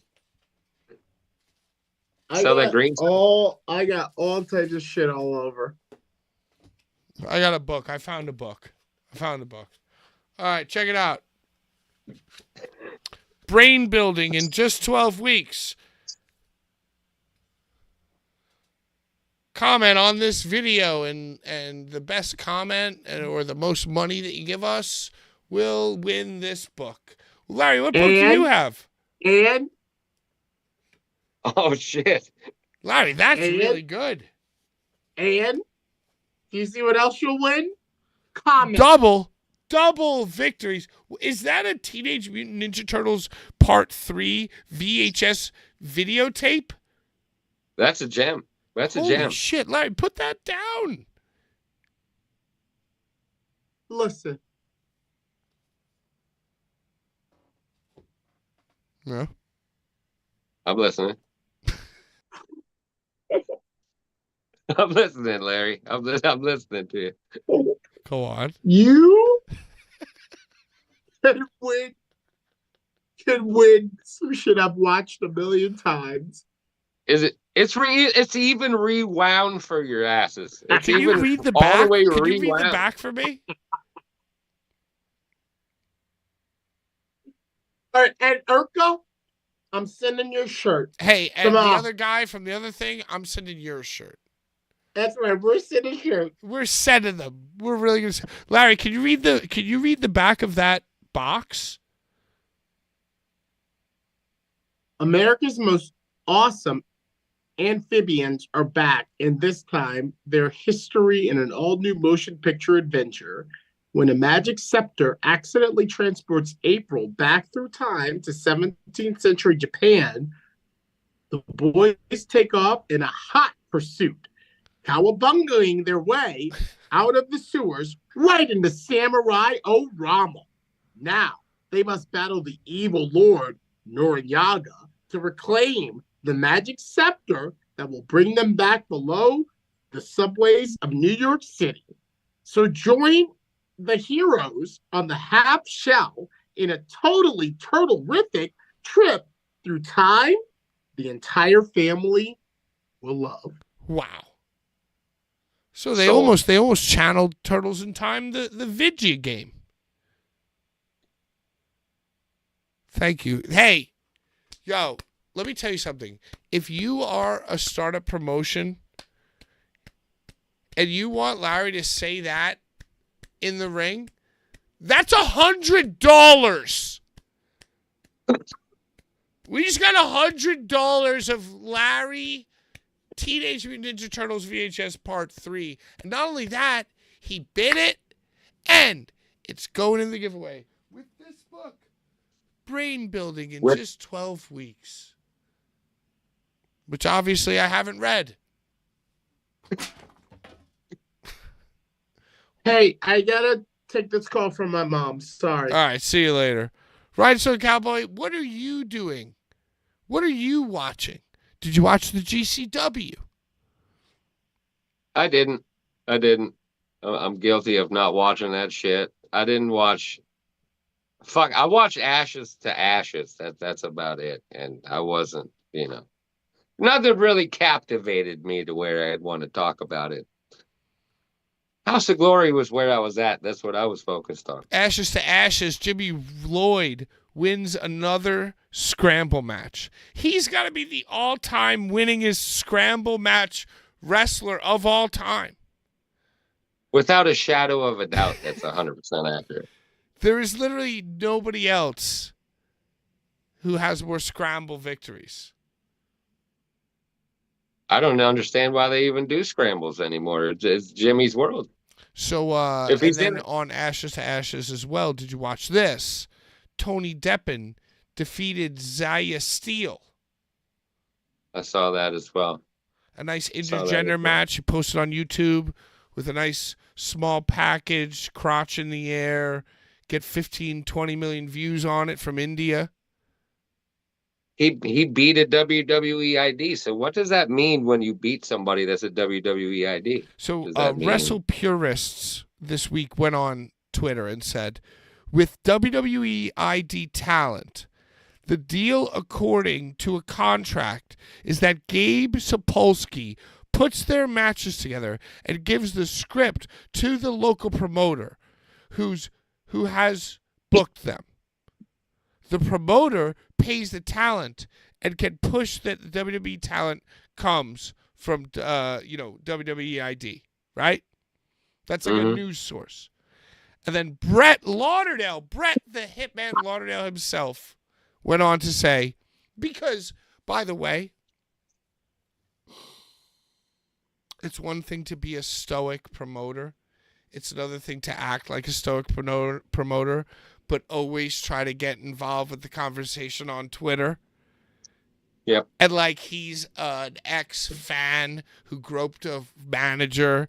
He's an ex-referee, and now he's a big shot promoter. So he cannot help but try to go viral by debunking a fucking Twitter, news source. Just like Brian Gewirtz, the personal writer for The Rock, could not help but to retweet and go after Fightful and be like, you're 0 for 2, brother. If I could be frank for just a second, I truly feel if a promoter has the ability to go on social media and comment as much as they do, they're not working truly hard enough. Because if you're devoted, you wouldn't be feeling it necessary to really back up shit talking. Well, whatever happened to Gary Cooper, the strong, silent type? Yeah, that's how it should be. What did Brett say? So Brett's response to this tweet, it was, and he went on to try to go viral by debunking it. My experience with WWE ID, Brett the Hitman. Number 1, Gabe doesn't put the matches together.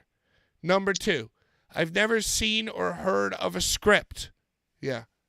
And your booking when it's not involving Ricky Shane Page, shows that. Number 3, we are, quote, allowed to push, quote, WWID on talent announcements, parentheses, but we don't. Which is true. I will give him that. On every one of these fucking shows locally, you see the WWE ID fucking little logo, just like you see the AEW, just like you see whatever, in just a desperate, horrible attempt to get people in your building. Pathetic. Fuck is this? When are these belts coming out that they Triple H sat in front of? NYWC Shane. Larry, are you seeing this? Larry, are you seeing this, dude? The most talented man in the busy is right here with the Boulevard What man himself. in God's name? Can you hear me? Unfortunately, yes. Yes. Where's my Larry, the best ring announcer ever in the biz? How did you get this number? What number? Where's Larry? Where's Larry at? I'm here.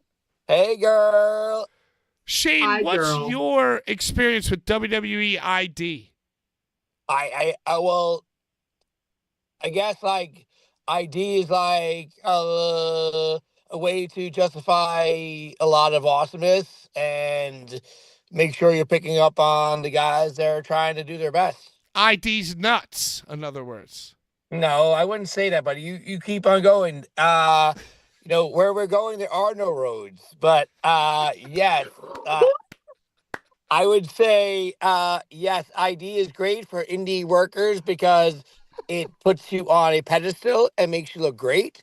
And when you have a wrestling school, it helps the wrestling school look amazing. So it is a good way for people who know what good wrestling is to showcase amazing athletes in wrestling schools, and it helps us make money. So that's what I could say Fuck there. yeah, dude. You know what? I Can fucking love you. I Can, miss can you. I just talk? Can I just talk? Because I haven't Hey, said anything Larry, for I a love your while. hair. Look at that hair. Oh, God. You look perfect, kid. I haven't seen you in so long. And Listen, look at those perfect can I teeth. just, dude, Shane, let me just say, the whole reason Brett made that statement was to be like, hey, I'm not CZW. I'm not DJ Hyde. I'm not a dummy that's going to put Zeta Steel and be like WWID. I'm smart. I And think he just made that I love comment that to Shane, seem I like he love was a that part of Shane, things. I love that Shane and YWC just came on and talked about a school.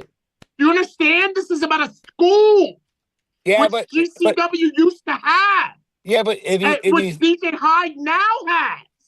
if you think about it, Brett's got his awesomeness going on, man. I wish I had Brett's bit of like the social aspect of loving the game changer product. He put his time and effort into people that were established that weren't getting looked at. Deej put his time into people that he loved and cared about. It's a different rolling the dice, you know? Like if you think about Brett Lauderdale, the man sat back for a while and was like, oh, here we are. We're doing this, we're doing that. And he decided to say, hey, I'm going to roll the dice on the Misfits. And he won. And Deej rolled the dice on his students and he won. So that's a cool bit of like different aspects of two different people that maybe took two different routes, but they're all like, I mean, Game Changers doing a lot better than a lot of companies because the social media presence that they have is amazing. Like, I mean, Brett Lauderdale, don't get me wrong, I knew Brett as a referee, and to see him rock and roll the way he is now, it's like, dude, I see some of the crowds they have as NYWC. I've been running like 20 something Is this years. Brett? Is this Brett? What? No, dude, I mean, serious, dude. I like looking at houses and what makes money. And if you think about it, you look around, you turn around, you see, like CCW made Game Changer as much as they don't want to say it. He's a product of it. You know what I'm saying? In New York, uh, Mikey Whipwreck is the major product of all of us. You know what I'm saying? So you go back to CC Dub when EC Dub and XP Dub were doing a bit. CC Dub was this like indie creative nirvana, and Deej bought into it, made it going. Brett Lauderdale came out of that, started Game Changer. So if you think about it, without CC Dub, would there be Game Changer? Would there be the new day CC Dub? I don't know. It's all about what makes you learn from the people that helped you out along the way. Yo, that is such a great response. And I love you so much for joining us. Shane, tell us about the huge NYWC event that just passed, the Psycho Circus. Because Dude, we it had our was finger on the awesome, man. I pulse. should have been there. I should have been there. I should have No, been dude, there. it was awesome, man. Like, don't get me wrong, dude. The fans on Long Island, I wish the fans on Long Island would just come every month the same way they What do for was the Psycho final Circus. ticket count? Me and Larry I know that. were Yo, texting listen, each other saying there were like you 800 want the people promoter there. fish story? The promoter fish story was there was 870,000 people. I don't know, man. 870,000, Larry. We said 800.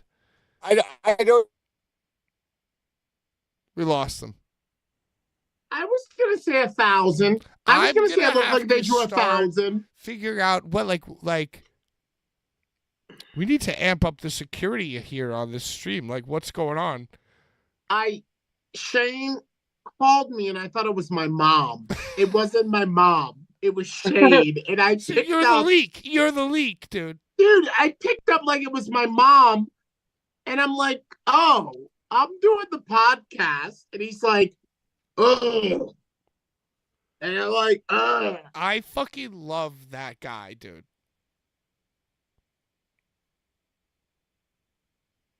Maybe he should be our new co-host, dude. All right. Thanks. Thanks for showing your butt. Brian, so you got anything else to say? I think we're going to end the program soon. Two things. Say hello again. And say hi. Hold I'm on. chilling Larry's right now. friends from UK are getting involved. Give it to me. Imagine if we just get I was just watch wondering Larry why get my murdered, shit. like stabbed right here. And her hat is over there. I was It looking at could her hat happen. this whole time, like, what the That would be fuck so is fucked that? up. Yeah. That's today. Listen, sit down. Stay with me. We'd be accomplices, Just more wouldn't big. we? I gotta. I mean, oh my God. I love her hips. If I shut my camera off, I don't think Yeah. it counts. No, I'm just gonna. Yeah, shield your eyes. All right, let's get the fuck out of here, Larry. No, Final thoughts. it's 9:50. It's 8:56. It's 8:56. 8:56. You got 4 more minutes. What else do we want to talk about? Last 4 minutes. Can we run down the White Line show this Saturday in Chicago at the Berwyn's Eagle Hall, hosted by me? Can we go over the White Line show? White Lines. You got a flight? You're all My set up? flight's already been booked. My flight's already been booked. Let's go over it. Come on. You know what's Oh, going on, Jesus Icarus. Christ. Masada versus Gage, right? Absolutely. Absolutely. Is there a stipulation with that match, or is it just straight up? I'll make up some shit. Yeah. I'll call it some shit. Well, fuck it. You're Larry. You're allowed to do what you want. Oh, how about What this? else? Can we listen? I don't have the white lines in front of me.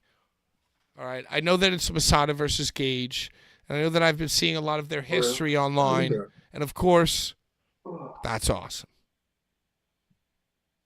So hopefully they murder each other, and it's horrible. Hold on. What's up, guys? Hey, Shane, white Sorry about lines that. 7. This No, my phone died, so I had to go back into the wrestling school. white lines this week, this month. Larry Legend, Masada versus Gage. Who do you think's gonna win? Well, in life or in like the match? In life. In life or the match? Well, let's start with the match, and then let's go to life. Dude, listen, man. Like I grew up like ECW, love ECW, and entrances were my favorite. Like Sandman came out, I was like, yes, this is great. When Nick Gage comes out, and me being a promoter of wrestling and seeing the way the fans react to him and they just jump and do it. Like I love Masada. He lived with me for a year and a half, but like Nikki is like an entity of like other bits. I'm gonna go with Nikki. Nick Gage, the much better entrance. Ever since Masada switched from 5 inches from the sun. Ever since he switched from that original fucking No, but dude, but Nick Gage, dude, the minute they come out and it's like dong, and all these people start like rushing towards it. Yeah, dude. When they all like amp up, and they're jump. I know most of them are probably like students and stuff like that, so they're like trained to like just jump around. But either which way, you create your obsession of a live event, and I love it, man. When that guy hits it, oh, dude, he's next level, dude. All right, so Nick Pat- Gage carries the power of his audience I'm glad to you said, Oh, he Pat. does. Pat, I'm glad you said the thing about theme songs. That's what goes. Hey, Larry, you're all good, baby. I'm not. All right. Well, let's not have this conversation on a podcast. Hey, Shane, before we let you go, what's coming up with NYWC and Also, when? guys, thank you so much. Hey, listen, Pat, you're amazing, dude. I've told you a billion times. If all the people are listening to this, if you haven't checked out old school Boulevard Bullies, forget about Steve. Just love Pat. They're the best stuff you're ever going to see. A, Amazing Red Celebration, my favorite. B, There Are No Roads, my amazing favorite. Like, it is the best stuff you're going to see. And the training video with, what's her name? With Lawless and Verna. No, the other one. The girl, the jacked up girl. Oh, Maria Manic. Yeah, Maria Manic. Dude, you guys, Pat, you were, like, I kid you not, like, I always told everybody, like, you guys should have been on TV because the reality aspect that you guys brought and the love and the passion of a fan, but also in the business, but also poking fun is amazing, dude. I kid you not, that where we're going, there are no roads, is probably one of the best videos that wrestling fans should see. No, I'm being serious, dude. The minute you're like, hey, look, and it's just like it's like amazing how perfect it is, and you guys time it awesomely. And the guy looks over, you're like, hey, he saw me. He It's saw. 9. It's 9. Oh, sorry, we're out. Yeah, we're done. Shane, what do you got coming up with NYWC? Sorry, we have amazingness of Wantagh. We're in Wantagh, which is called Mulcahy's. It's one of the I biggest bars. love Mulcahy. Yes, and dude, we're running it this weekend. Thank goodness we're already over like 250 plus tickets sold out. That might sound like not good, but it's tabletops. good for It's indies. tabletops and like prime time seating. So it's awesome. Again, we couldn't be here without like Pat helping us out over the years. Couldn't be here without Larry being the best ring announcer. I kid you not. These guys are amazing. So if you're listening to this or watching it for the first time, you have two peeps that are in the business for a reason because people trust them. And thank you so much for watching this podcast. And it's amazing. You're perfect. Hey, Brett Lardale, you're the man. Congratulations on everything. Deej, awesome. Keep it up. And guess what? Rock and roll, wrestling, and indie wrestling rules. Fuck yeah, dude. Fuck yeah. Hey, Rhinestone, final thoughts? I need a window right here. Hey, Larry, final thoughts? Shut up, Mikey Whipwreck. Shut up, Mikey Whipwreck. Hell yeah, baby. Mikey Whipwreck is the reason why I'm in the business. Mikey Whipwreck is the reason why New York wrestling's in the business. Just think about everybody he's made. Just think about everybody he's made, from Amazing Red to NYWC to Creative Pro to Jay Lethal. Come on, man. The best. Hell yeah. Dog. And by the way, Lethal. if you're one of our enemies, die slow. We're out of time. Bye-bye. Love you, buddy. Love you, love you, love you. Love you, Rhinestone. Love ya.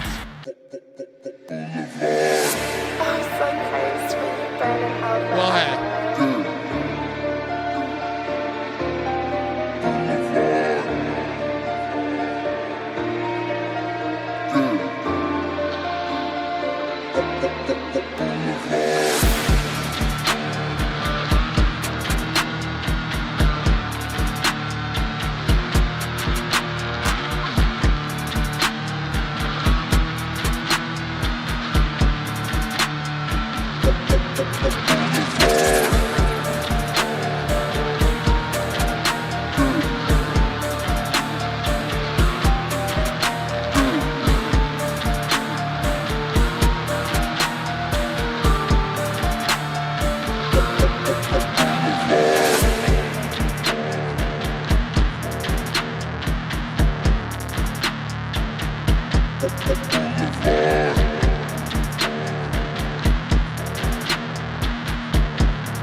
Boulevard